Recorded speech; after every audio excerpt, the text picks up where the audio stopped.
నమస్తే అమ్మా. దక్షిణాది గాన కోకిల, భారతీయ సినీ సంగీతంలో ఎక్స్ప్రెషన్ క్వీన్ అంటాం ఆవిడ్ని మనం. అటువంటి జానకమ్మ గారు మన మధ్య లేదు. ఓ మధుర గానం నిజంగా మోగపోయింది, మనల్ని వదిలేసి వెళ్ళిపోయింది. ఏం చెప్తారు? ఒక 3 నెలల క్రితం ఆవిడతో మాట్లాడటం జరిగిందమ్మా ఫోన్లో, వేరే వాళ్ళతో. వారి కాలికి ఏదో గాయం అవటం వల్ల నేను జర్నీ చేయలేకపోతున్నాను నాయన. నువ్వన్నా బ్రహ్మానందం అన్నా నాకు చాలా ఇష్టం. నేను ఎప్పుడైనా కామెడీ చూడాలనుకుంటే మీ కామెడీ వేసుకొని చూసేవాడిని. అండ్ నిజంగా చాలా ఆనందంగా ఉంది నీతో మాట్లాడటం. బట్ నేనైతే మైసూర్లో ఉన్నాను, నేను ఎప్పుడైనా హైదరాబాద్ వస్తే తప్పకుండా కలుస్తానమ్మా అని చెప్తే నేను నిజంగా చాలా ఆనందపడ్డా. ఎందుకంటే ఆవిడ లెజెండరీ సింగరు. ఆవిడ ఇండస్ట్రీకి ఆల్మోస్ట్ నాకు తెలిసి 50,000 పైన ఆవిడ పాడు ఉంటారేమో అని నేను అనుకుంటున్నాను. అవునండి, 17 భాషల్లో 50,000 పాటల దాకా పాడారు. ఎస్ 50,000 పైన. అండ్ తెలుగు, తమిళ్, హిందీ, మలయాళం, కన్నడ, ఇన్ని ఎన్నో లాంగ్వేజెస్ కూడా పాడారు ఆవిడ.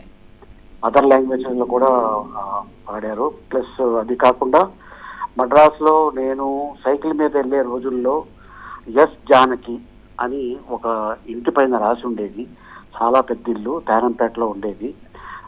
నిజంగా అది చూసి అబ్బో పెద్ద సింగర్లు పెద్ద ఇంట్లో ఉంటున్నారు అని చాలా గర్వంగా ఫీల్ అయ్యేది. అండ్ తర్వాత ఒకే వేదిక మీద ఫిలింఫేర్ అవార్డ్స్ తీసుకుంటామని ఏనాడు నేను అనుకోలేదు. ఒక ఫిలింఫేర్ అవార్డు ఆ మూమెంట్లో ఆవిడ పక్క సీటే నాది.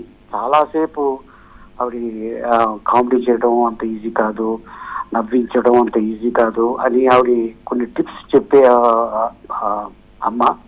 నిజంగా చాలా చాలా ఆనందం వేసింది. నేను అదే అనుకున్నా, అంటే ఆ రోజుల్లో ఆవిడ కారులో వెళ్ళేది, నేను సైకిల్ మీద వెళ్ళేవాడిని. కానీ ఆవిడ పక్కన ఆ సీట్లో కూర్చున్నప్పుడు నేను అనుకున్నా ఎస్ కష్టే ఫలి. ఎందుకంటే ఆవిడ ఎంత కష్టపడి ఉంటే ఈరోజు అంత గొప్ప సింగర్ అయ్యి ఉంటుంది.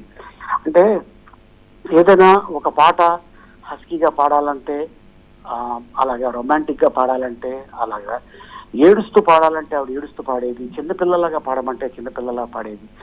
ఇలాగా ఎన్నో ఎన్నో విధాలుగా ఏ డైరెక్టర్ వచ్చి అమ్మ నాకు ఇలా కావాలి అంటే ఓకే నాయనా, ఓకే నీకు ఎలా కావాలంటే అలాగా అని అలాగా పాడి ఎంతో సూపర్ డూపర్ హిట్లు అయిన పాటలు ఉన్నాయి.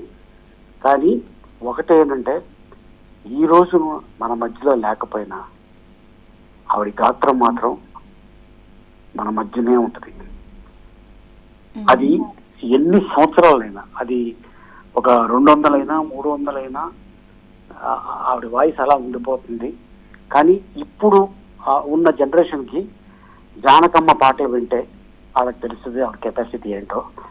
బట్ ఏంటంటే మనకి ఒక లతా మంగేష్కర్, ఒక ఆశా భోస్లే, అట్టగా మనకి ఒక సుశీలమ్మ, ఒక జానకమ్మ. ఎందుకంటే ఆ రోజుల్లో ఇలా పాడాలి పాట అనేది, ఎందుకంటే వాళ్ళు ఒక land mark, bench mark set చేసి వెళ్ళిపోయారు వీళ్ళు. అంతేనమ్మా. ఇప్పుడు వాళ్ళ ల్యాండ్ మార్క్, వాళ్ళు వేసిన మార్గంలోనే ఇప్పుడు ఉన్న ప్రతి సింగరు అదే మార్గంలో వెళ్తూ ఉన్నారు. కానీ చాలా మంది సింగర్స్ వాళ్ళలాగా ఇమిటేట్ చేయాలనుకుంటారు, కానీ ఆ ఇమిటేషన్ రాదమ్మా.